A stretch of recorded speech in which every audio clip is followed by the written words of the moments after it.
What is up, Booger Beans? Welcome back to another episode of Adventures with Boog. On this episode, we are going to get all the clearance lights fixed up and finished. So we got brand new clearance lights going on. Some of the old lights literally had holes in the plastic, so we're replacing all those. And hopefully we will start on the water system. So as you can see, there's a hole in the side of the bus.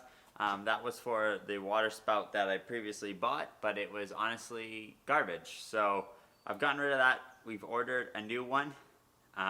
Should be here within the next day or two, hopefully. You never know with COVID going around. And then we'll be filling that hole and we'll be getting the piping into our water tanks and go from there. So that's the plan for this episode. And go down, hit that like button, smash the subscribe button, head over to shopawb.com, get some of this awesome merchandise, and let's get building. Alright guys, so the new clearance lights we got look like this.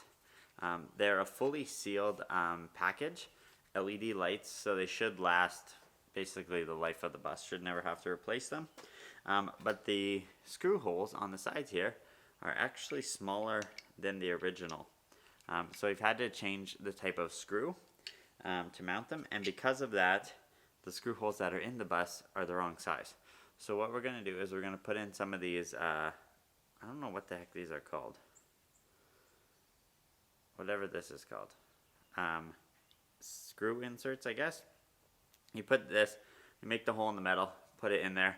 Then as you screw this in, it tightens up against the metal on the outside.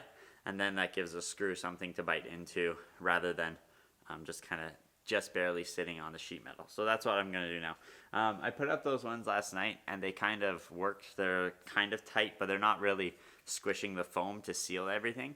So what I'm going to do is go in, drill the holes a bit bigger for these guys, and then remount them.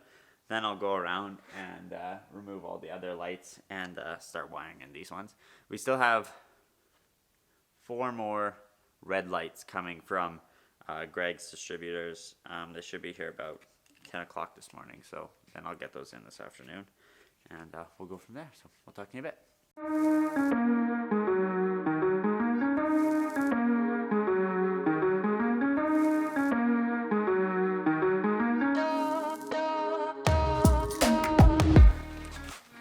We went to a different RV dealership today, and we got this RV water thingamajiggy, and it is much better build. Yeah. Much better. It's got the locking key, got everything we need, but this was $120. Yeah, on Amazon it's 56, so that's... So, yeah, but they seem to keep running out on Amazon. It's a little confusing that it has 2 different prices. Yeah, it says $150.15 on the back. Thank God it's not that one. So, that's that we got. We also got every type of screw At Home Depot. at Home Depot. We've got so many different types of screws, all different things for both the door as well as these lights. So we're gonna try them out, and hopefully it all goes a lot better than the last episode. Thanks for all your nice words on the last episode. So we're still cranking away, and we're gonna try and get these lights done on the bus today.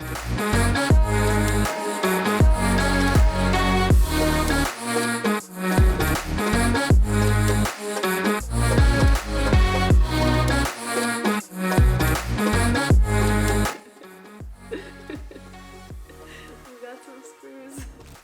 Okay, Beans, so We're so screwed. we got those rear marker lights on and working.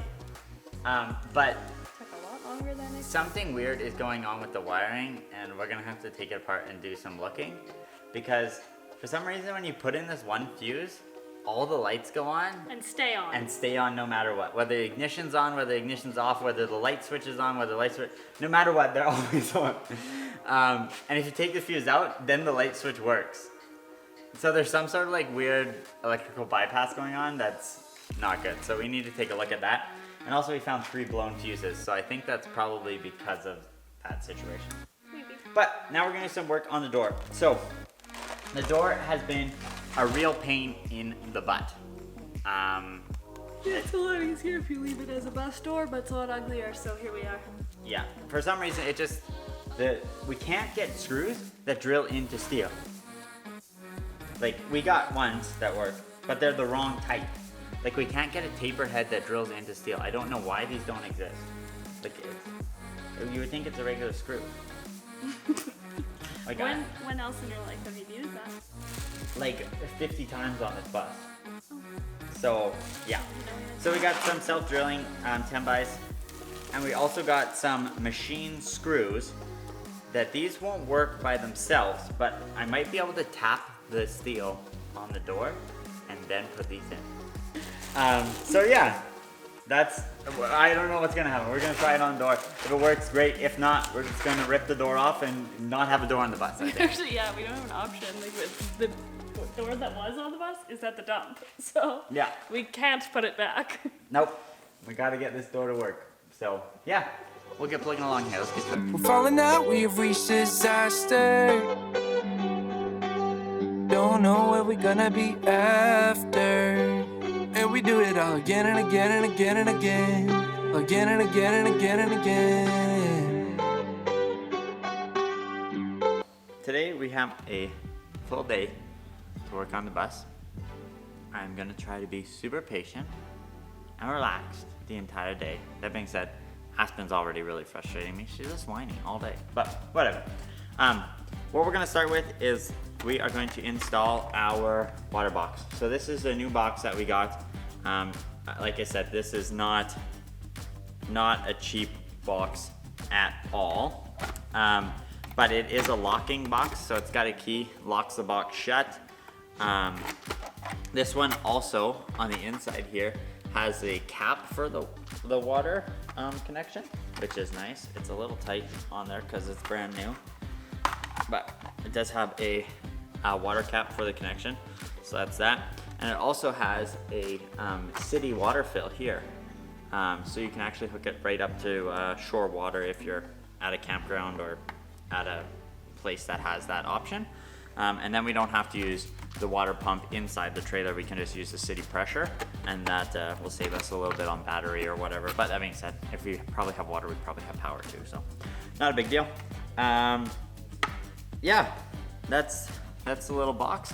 So what we need to do is we need to go and cut a hole this size, put it on there. I've got self-drilling 10 by 3/4 or 10 by 1 inch self-drilling screws to put that on there. We'll also run a bead of silicone on the inside here just to ensure that it seals nicely against the bus, and we should be good to go. So let's get to it. So here's where we were messing around with the previous box. There's still a piece of wood in behind there. And I want to put the box basically in the exact same location, but what we'll do is we'll basically square out this corner of this hole saw here, and then we'll run it down and over and put the box kind of on this side of this portion. Because the way this goes in here, the city water connection is on this side, so there's enough room to get around the piece of 2x4 and stuff that's in there, and then the gravity fill is on this side, so I'm not worried about clearance or anything like that. What I'm going to do is I'm going to tape off this silicone, because for some reason it's like really getting dirty and gross, and I'm not really liking that. So I might end up coming back with a white polyurethane if I can find some. The silicone, it just seems to attract dust and grit and whatever else, and it just always ends up looking awful. So I was hoping that maybe I'd get away with it this time, but it doesn't seem like it's working. So I'm going to tape that off a couple feet on either side, so when I'm grinding it doesn't make a mess. Then I'm also going to put some tape on here so I can draw out the size of this box and cut that, and then we'll go from there. So let's get to it.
There we go.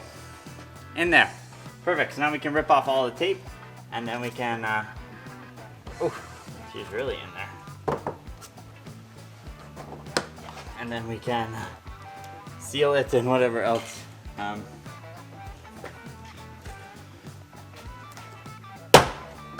But as you can tell, it's quite a tight fit, which is perfect. You want it to be tight. The better, that makes a better seal for air, water, and all that kind of stuff too. So yeah, now I can peel all this off. I taped in that one spot, didn't really stick, so it kind of made a mess of the paint underneath. So we might have to do some cleaning, but we also still have to do some color painting and that kind of stuff. So when we put on the colors, anywhere that kind of looks ugly or we don't like the best, we will just come and put color on it, and it will clean it all up. So there's a little bit of yuckies right there, but not too bad. So, there we go. Perfect. So now, like I said, we've got these self-drilling screws there. I don't know, won't focus on it, but just a little screw. They should hopefully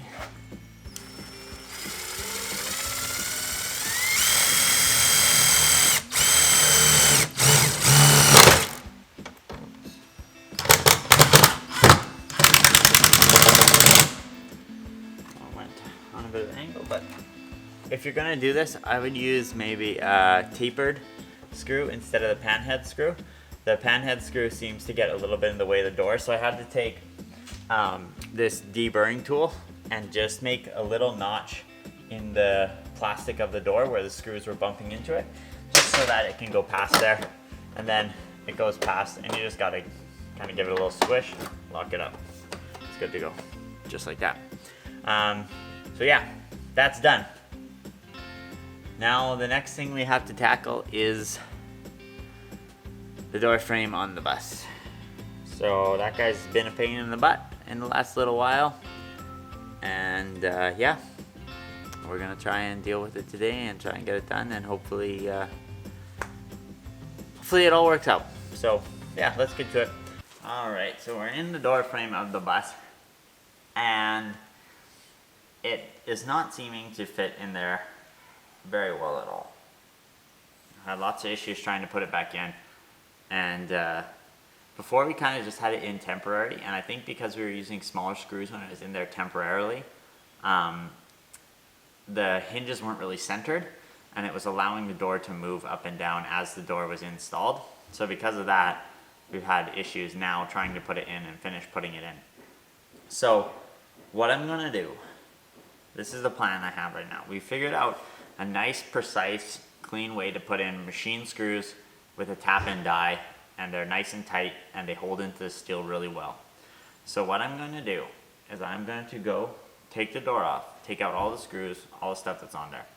I'm going to weld the current holes that are on there shut. Take our welder, weld them shut. Then I'm going to go and put the door back on and re-drill the holes. But I'm going to try and square everything, line it all up nice first, using the floor jack and possibly some help of some other people.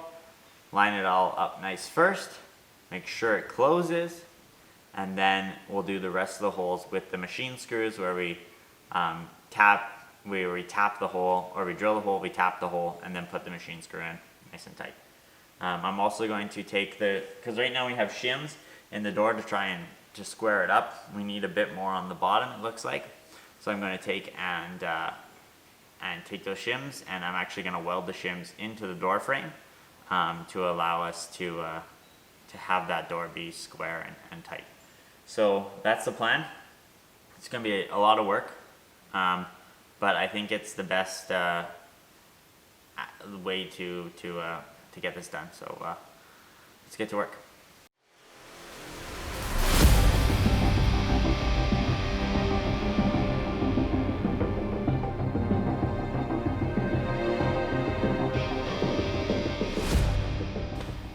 So guys, as you can see behind me, the door is finally back on. So we had a few more issues getting it on there. I had one machine screw break on me, and we were only able to get 11 out of 12 screws in, but we got 11 out of 12, and the 12th one is just going to be a little hole there as a reminder of how much of a pain in the butt this door was. But it's on there. We did have to do some grinding on the door itself, actually. For some reason, I don't know what happened. It's like the door got bigger somehow. The hinges don't seem to line up quite right, and the door is just really, really tight. So I went and took the grinder where I was noticing it was touching the door frame and grinded those portions of the door down and smoothed them down a little bit. So I'll have to come back and paint them. It's just wood. We didn't grind any of the metal, just the wood. So we'll come back and paint those, and you won't even know it was ever an issue. So now what I'm gonna start doing is doing the weatherproofing around the door. So on the inside of the door frame, we're gonna build basically it's a vinyl plank running all the way around the outside, and it's a 1/2 inch wide, and then we'll put some auto marine weather stripping on top of that, and when we close the door, it will seal against that weather stripping, and as we go down the highway, the door will push against there, and then that will make our seal, as well as it will keep out any rain, any wind, any water. I think it'll work really good. It's going to be a little bit of some figuring out how to get it in there for sure, because there's lots of weird angles and stuff around the door frame. But I think we'll be able to figure it out. So let's get in there and let's figure out what we got to get done. So this is the weather stripping we're going to use right here, and this is the vinyl plank we're going to use. So the reason I went with vinyl plank is because it is 100% waterproof forever. Like, this will never hold water. This is type of plastic, so it will never hold water, never have any issues with water. And this is just like, you just pick this up at Home Depot. It's just a rubber seal that it's gonna stick to the edge of this vinyl, and then that will be what gets pressed against the door. So I'm gonna start with the top of the door frame, measure it out, cut the piece, put it up in there, run the weather seal across it first, and then push it against the door, and then screw it into place so that we know exactly where it needs to be when the door closes. Because if we put it up when the door is open, it might be too far out, and we might not be able to close the door, and we don't want to have any more issues with the door. So we're gonna put it up with the door in place and the door closed.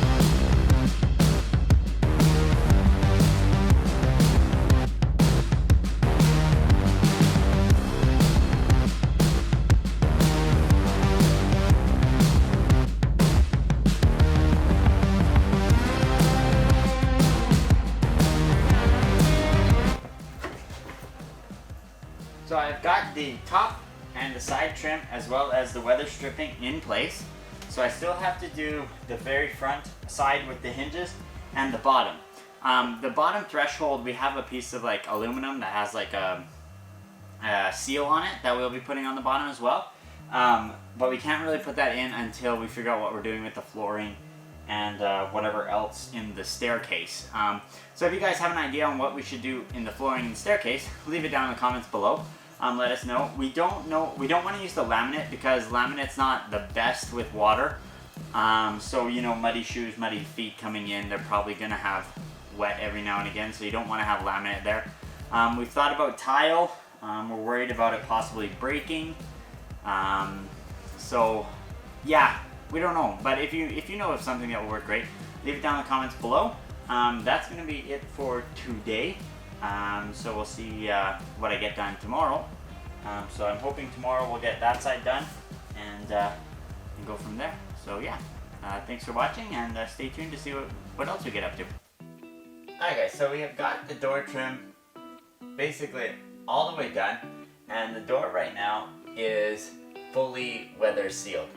So we have weather stripping on this side, weather stripping on top, weather stripping on the outside. We also have that rubber skirt that runs on the outside of the door.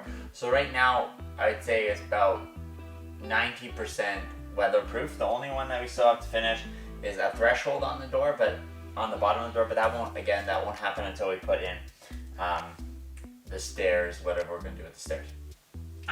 So now what I'm gonna try and do is get the side of this kind of trimmed out. So right now it looks pretty crappy, not super nice.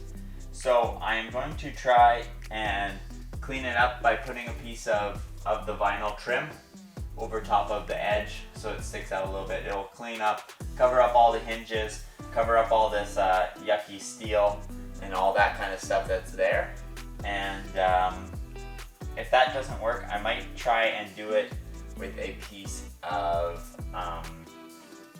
angle iron and kind of clean it up. I don't know if I have enough left over anywhere here to use that, but we'll try to do that. So yeah, that's the plan, and let's get to it.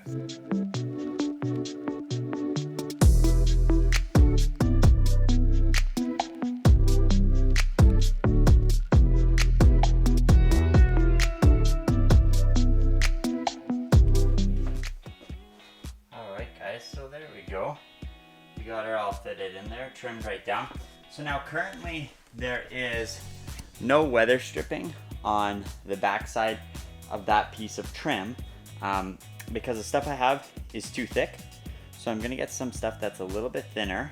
The reason why I'm getting some stuff that side of the door is getting double weather stripped is because it's most likely the side of the door that's gonna whistle while driving down the highway. And also, because of the hinges, the one that's on the vertical has some little spots where the water could come in behind the hinge.